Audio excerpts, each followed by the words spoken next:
The waves of the Venice canals shatter the palace's reflection into golden scales. As Lion Hoffman's leather shoes crush the pigeon feathers on St. Mark's Square, his phone vibrates for the third time in his suit inner pocket. He doesn't need to check to know it's Sophia. His wife always likes to press for, "What's the hotel room number?" on his business trip nights, as if the 600 kilometers from Munich to Venice could dilute her anxiety. "Mr. Hoffman." The waiter hands over a feather mask. "The organizer has reserved a Baroque box for you."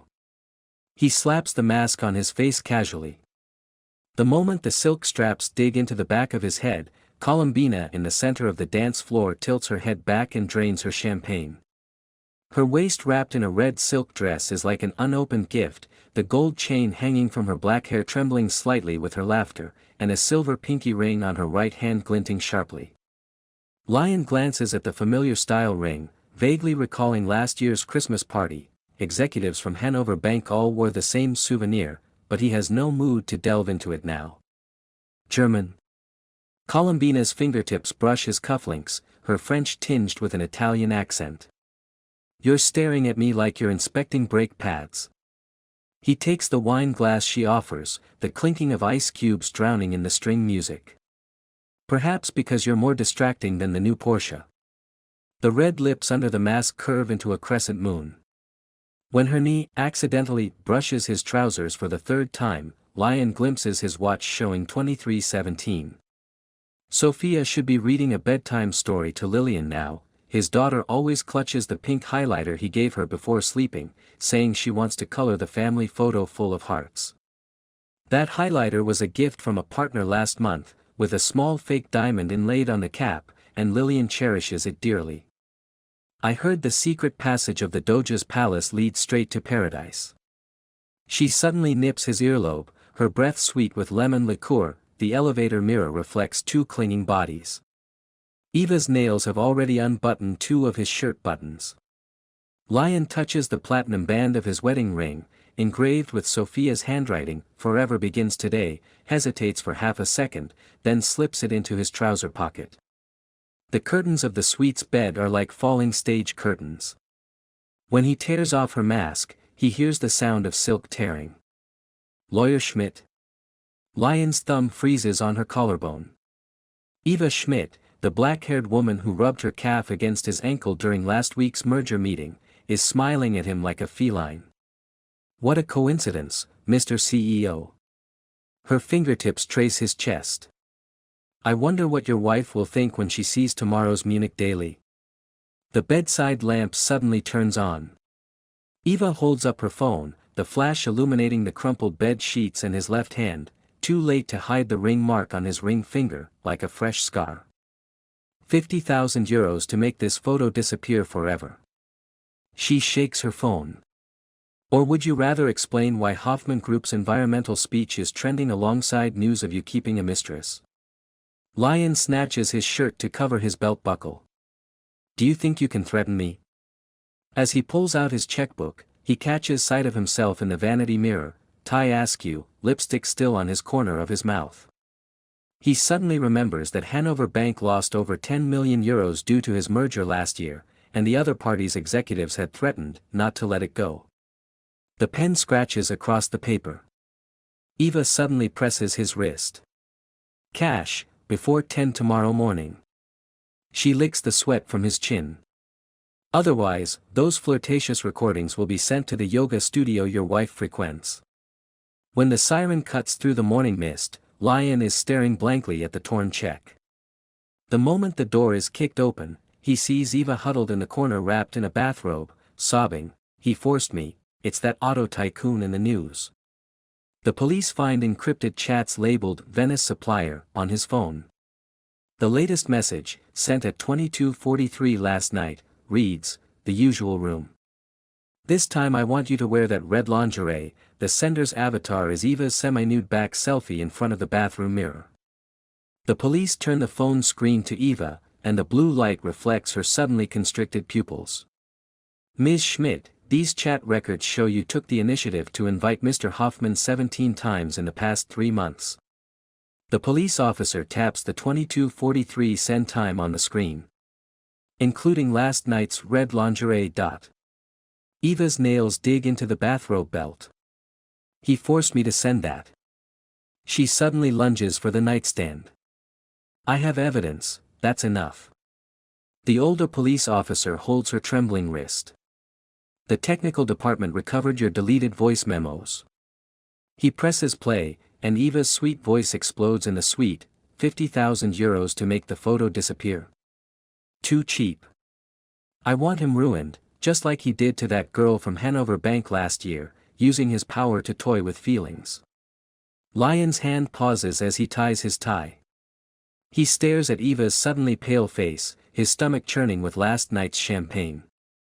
Those flirtatious recordings were a trap all along, like her patent leather high heels that deliberately brushed his ankle, and that seemingly ordinary Hanover Bank pinky ring on her finger.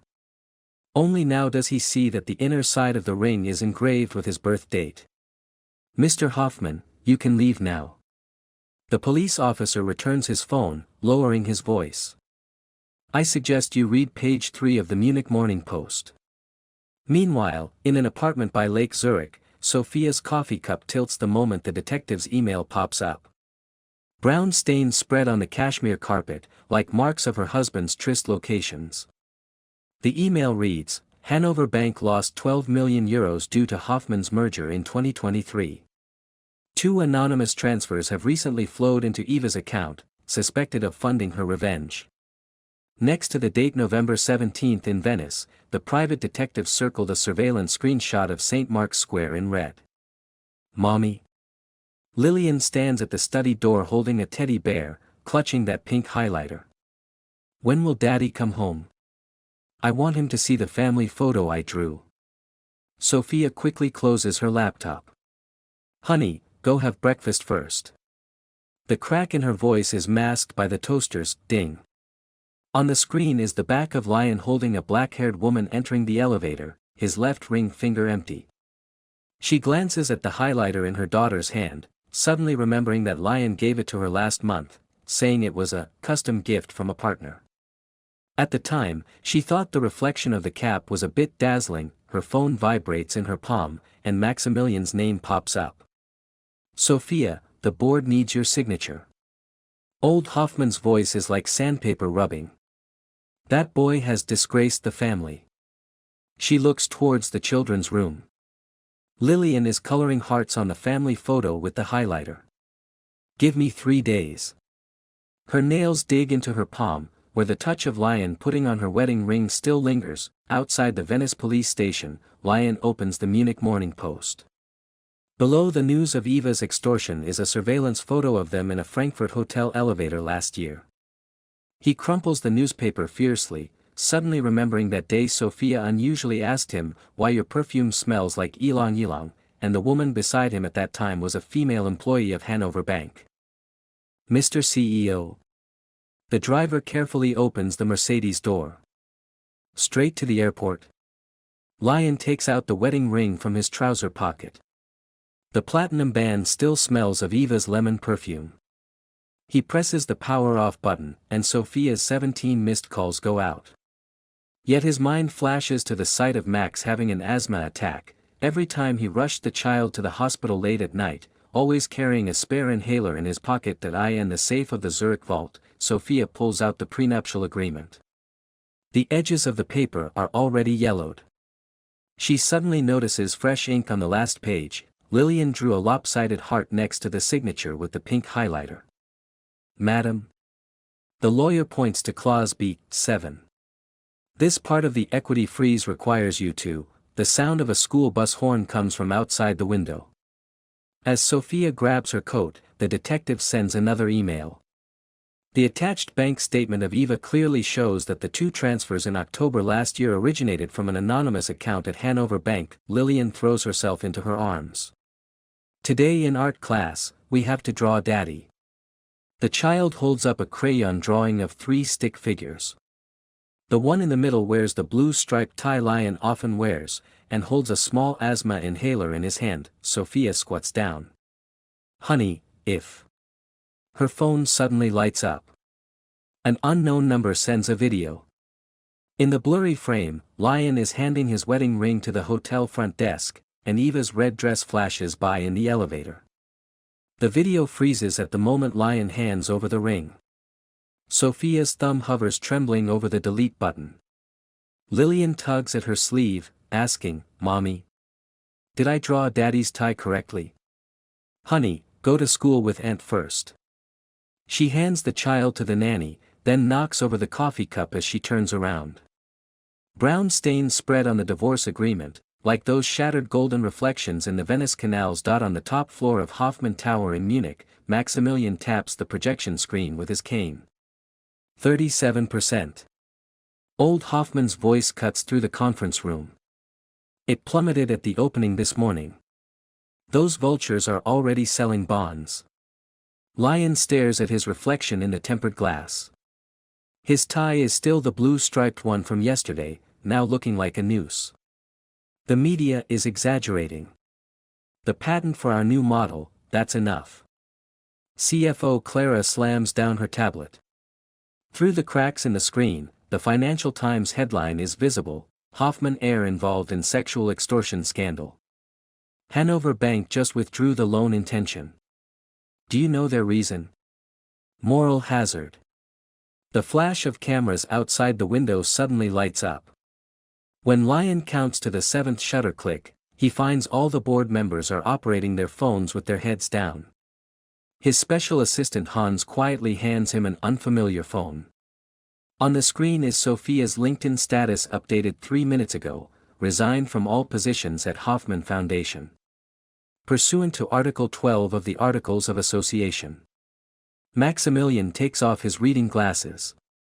"Now we vote on the proposal to dismiss the CEO." Clara raises her hand first. "You've messed around with more women than the new models you've developed over the years."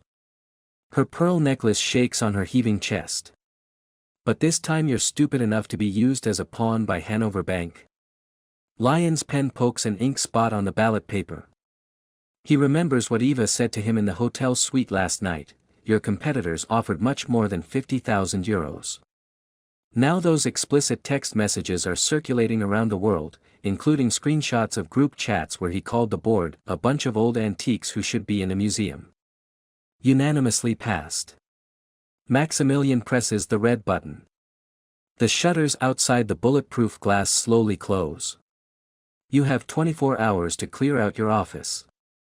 The old man pulls an envelope from his suit inner pocket. "Your wife's lawyer sent this." Lion feels the metal piece inside the envelope. It's the USB drive they used at their wedding, containing a scanned copy of the prenuptial agreement. He suddenly notices that the ring on his father's left ring finger is gone, the Hoffman family seal ring he wore for 40 years. "Don't look at me like that." Maximilian twists his empty knuckles. "The jewelry store melted it down and recast it this morning, as seed money for the newly established Crisis Public Relations Fund." Hans suddenly bursts in. Something's wrong. At the factory, the TV wall lights up automatically. Assembly line workers are on strike holding signs that read, "Reject the pervert boss." As the camera pans over the protesting crowd, Lion sees the R&D director holding a photo of him and Eva in Frankfurt. "By the way." Clara picks up her Hermes bag. "Sophia just froze all your joint accounts, including the trust fund set up for Lillian last month." Lion loosens his tie. When his Adam's apple touches the third button of his shirt, he smells the lingering lemon perfume. In the reflection of the floor-to-ceiling window, security guards are already counting cardboard boxes at his office door. Hans hesitates, then points to his pocket. The phone screen shows a missed call from Lillian's homeroom teacher, which reads, "Max has an asthma attack, needs parent confirmation for medication." In the Zurich villa, Sophia's pen hovers over the divorce agreement. A drop of ink falls next to the child custody clause. The shredder hums in the corner, swallowing the transfer applications for the twins. She stares at the ring Lion handed to the front desk in the video, her fingertips brushing the phone screen. The detective just sent a supplementary clue: the pink highlighter has a built-in miniature camera, suspected to be installed by Hanover Bank to monitor the Hoffman family's movements.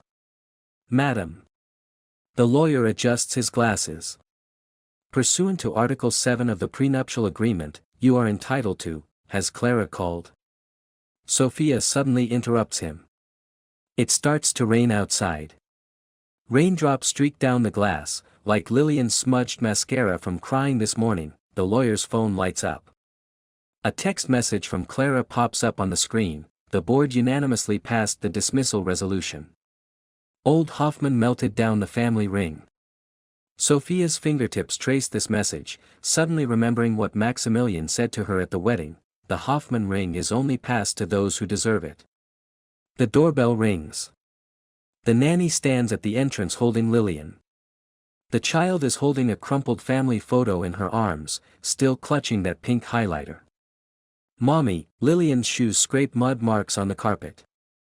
Anna said Daddy is going to jail. Sophia squats down, smelling the rain on her daughter's hair. Honey, she takes the drawing. The blue tie of the stick figure in the middle of the three has smudged into a blur. Daddy just. The phone rings, cutting her off. Sophia. Lyon's voice comes through the receiver, with airport announcements in the background. Let me see the children, just 10 minutes.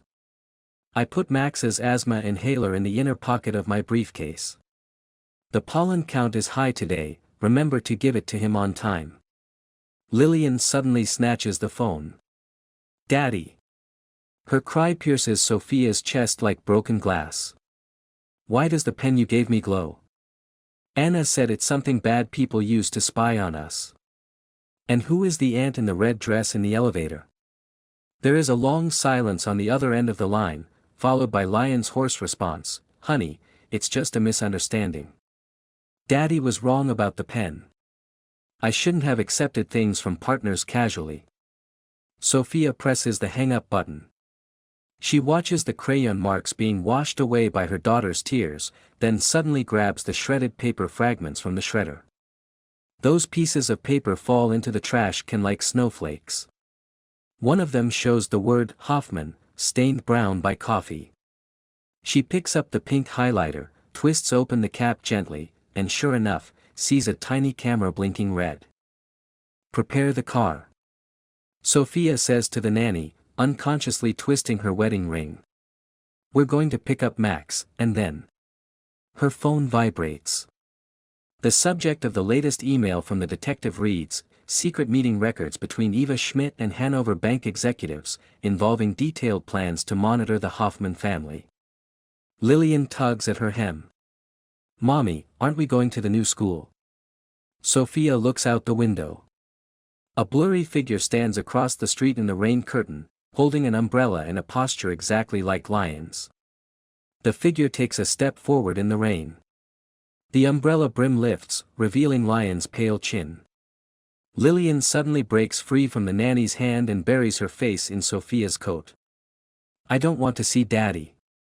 The child's cry is shattered by thunder. Sophia feels the cold sweat on her daughter's neck. When she looks up, Lyon has already rushed to the steps. His suit is soaked dark by the rain. The ring mark on his left ring finger is like a scar. He is tightly holding an asthma inhaler in his hand. Sophie, he reaches out to touch Lillian. At least let me explain. I brought Max's inhaler. The one he used last time is almost expired. Explain what? Sophia steps sideways to block her daughter. Explain how you accepted a highlighter with a camera and gave it to our daughter. Explain how you gave your wedding ring to the hotel front desk as a tip. She holds up the pink highlighter. The red light of the camera is particularly dazzling in the rain. Lyon's Adam's apple rolls. That pen. I really didn't know there was a camera inside. His gaze sweeps over the crayon drawing in Lillian's hand. The blue tie of the stick figure in the middle of the three has smudged into a mess. My God, did you show her the news? Anna showed me. Lillian suddenly looks up. Mascara streaks black lines down her face. Daddy, you used to help Max with his asthma inhaler. Why are you doing bad things now? When the bailiff rings the court bell, the back of Lyon's shirt is already soaked with sweat. He stares at Eva in the defendant's stand. Today she isn't wearing that lemon-scented lipstick. The corners of her mouth are crusted with dry blood, but she still wears the Hanover Bank pinky ring on her right pinky. Please play prosecution exhibit number 7. The judge's glasses chain clatters as he turns his head. Eva's sweet voice bursts from the speaker. 50,000 euros? Too cheap. The sound of paper flipping in the recording suddenly turns into a sneer. I want him ruined, just like he did to that girl from Hanover Bank last year. The bank gave me enough money to live comfortably for the rest of my life. This is just a little revenge on him. Reporters in the gallery bow their heads to take notes at the same time. Lion sees Sophia in the third row take off her pearl earrings, a habit she has before losing her temper. Next to her, Lillian is quietly tucking the pink highlighter into her school bag. Max is tightly holding a new asthma inhaler, one Sophia just bought this morning. Objection. Eva's lawyer slams the table and stands up. This recording has been edited. The judge raps his gavel. Overruled. Technical identification shows the recording is complete. He turns to Eva.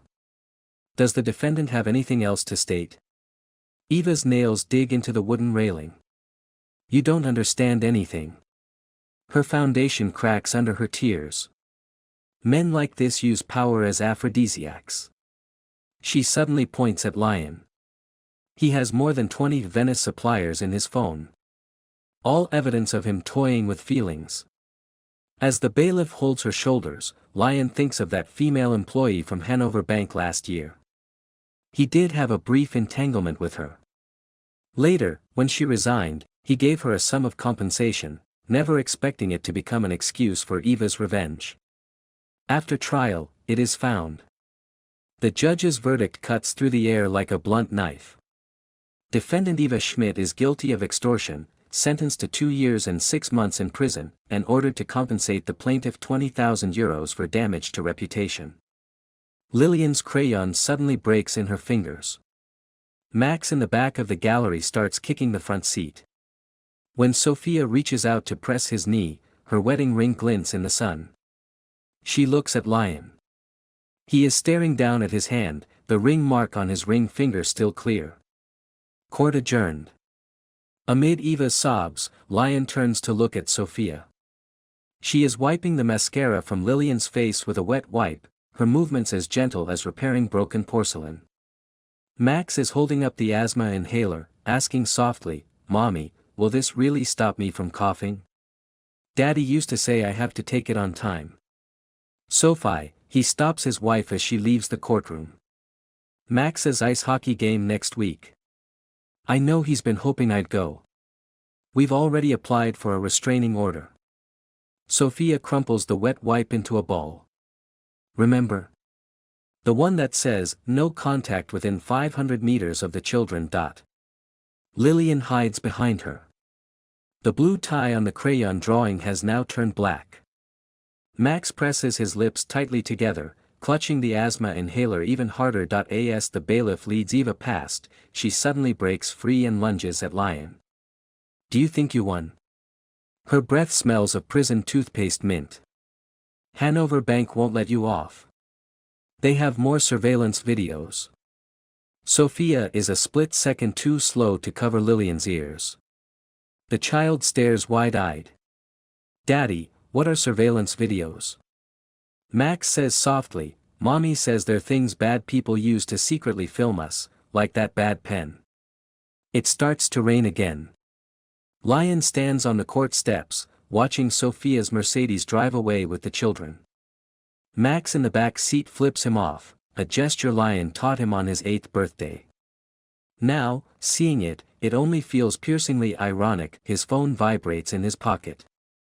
The message from Hans includes a screenshot of the plummeting stock price. Old Hoffman said when clearing out your office, they found an unsigned divorce agreement in the safe, dated the day Lillian drew the family photo.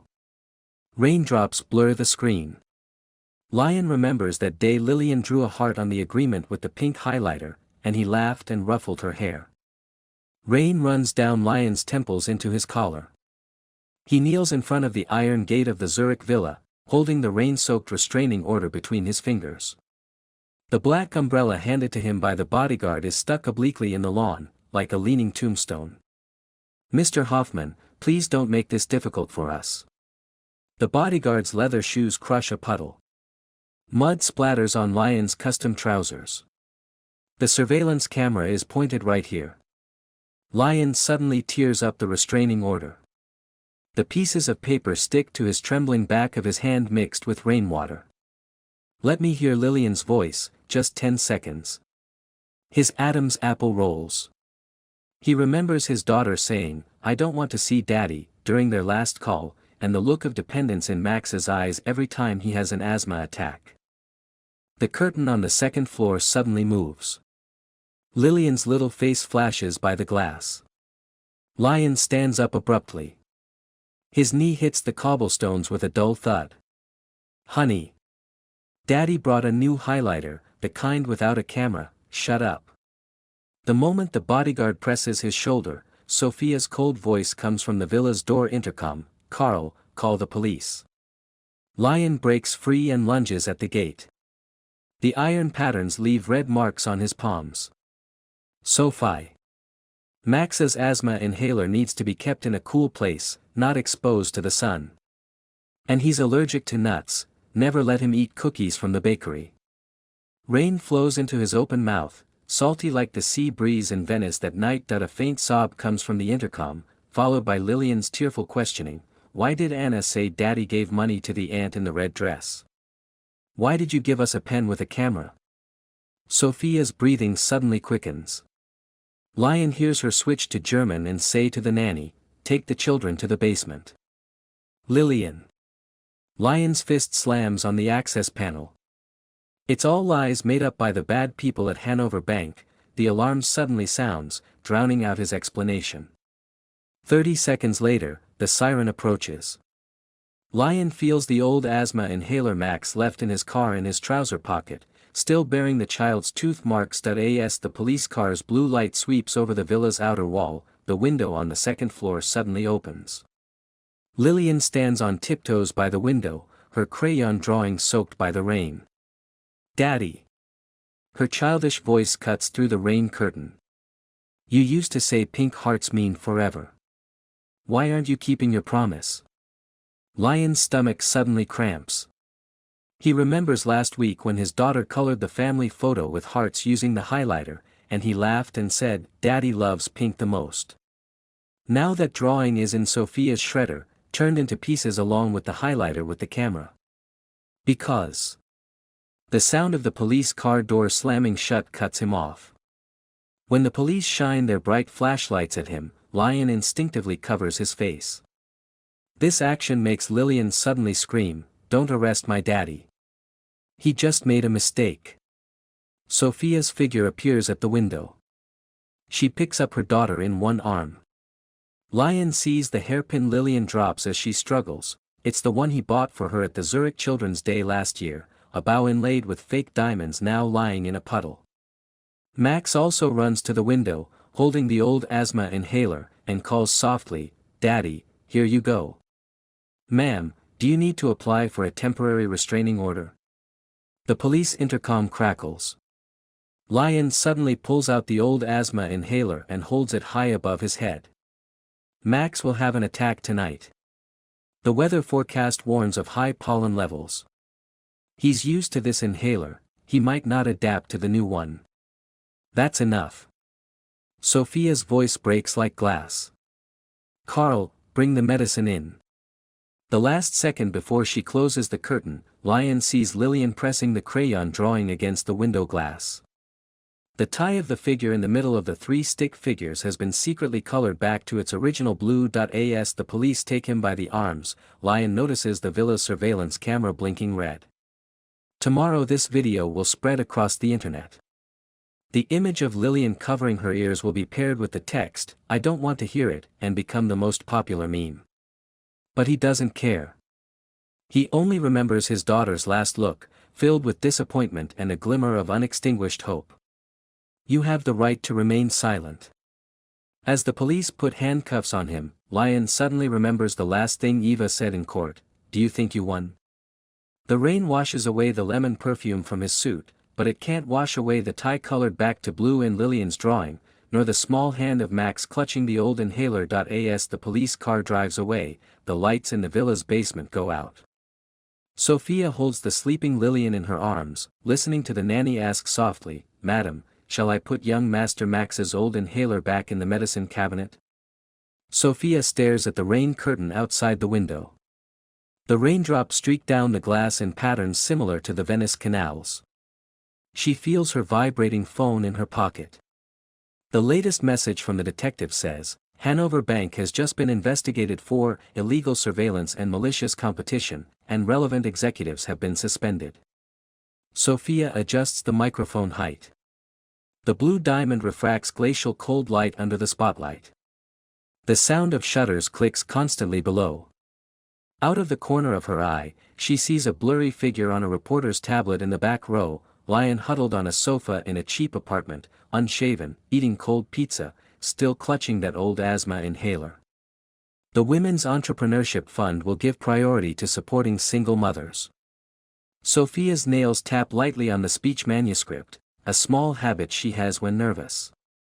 Last night, Lillian covered the Hoffman Group logo on the file bag with a sticker.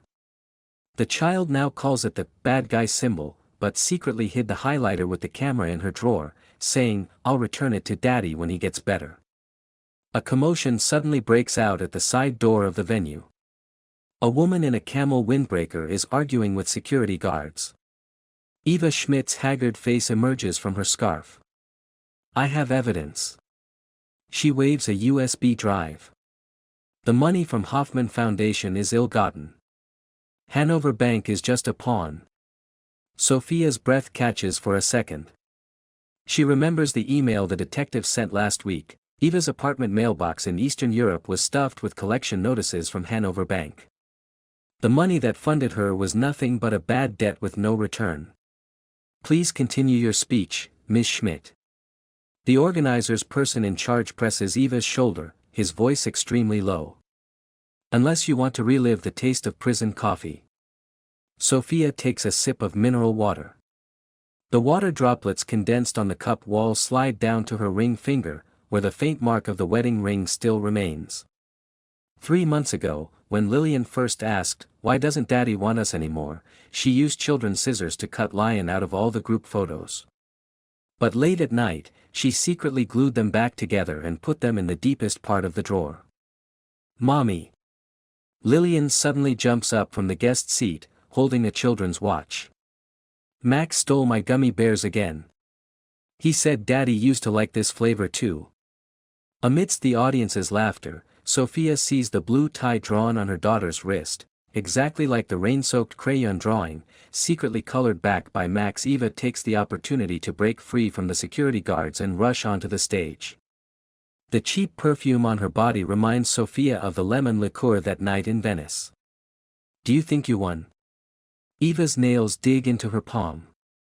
"Every penny Hanover Bank transferred to you is stained with security." Sophia raises her voice, pressing the emergency button on her watch at the same time.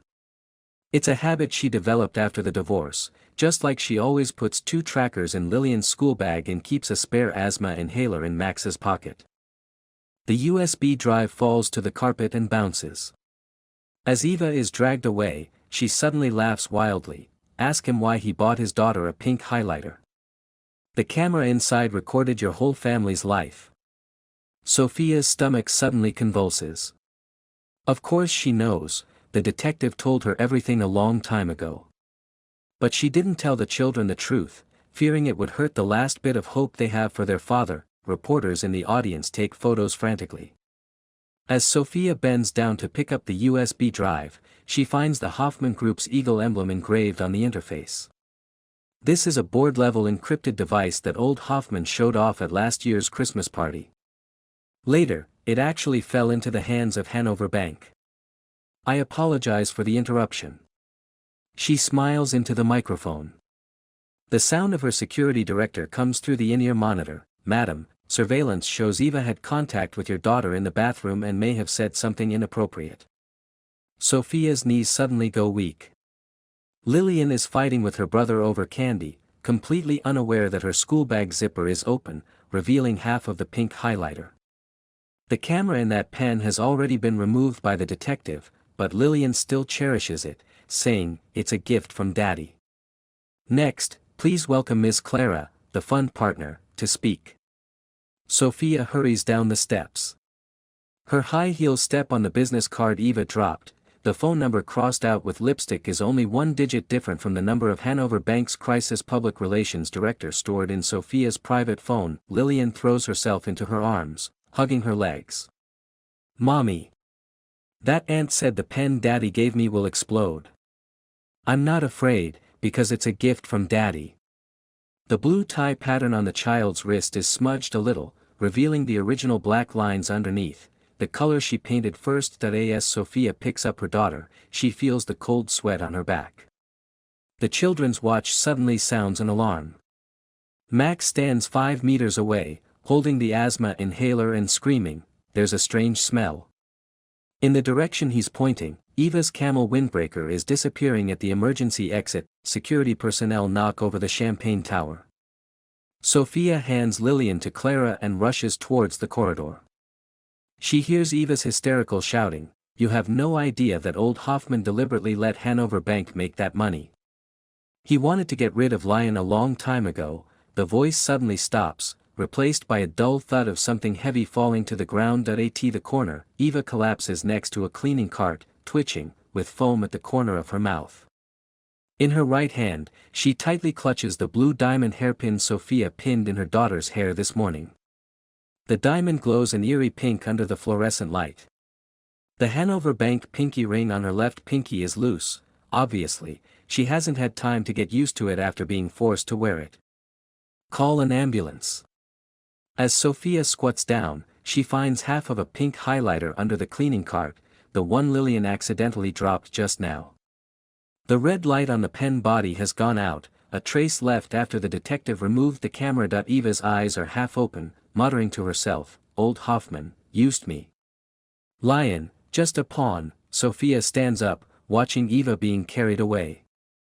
She suddenly realizes that in this farce, no one is a true winner. Old Hoffman saved the family business but lost his son.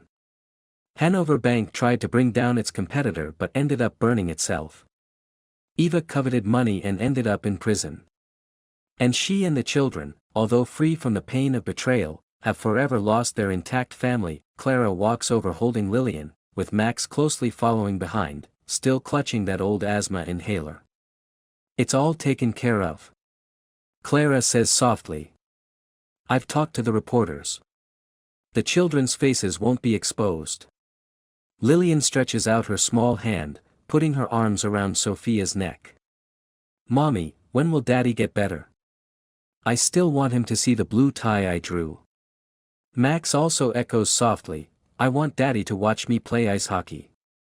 He used to say he'd buy me a new asthma inhaler if I won." Sophia looks down at the two children's pure eyes. Tears finally fall uncontrollably. She doesn't know when Lion will truly wake up, nor what the future holds.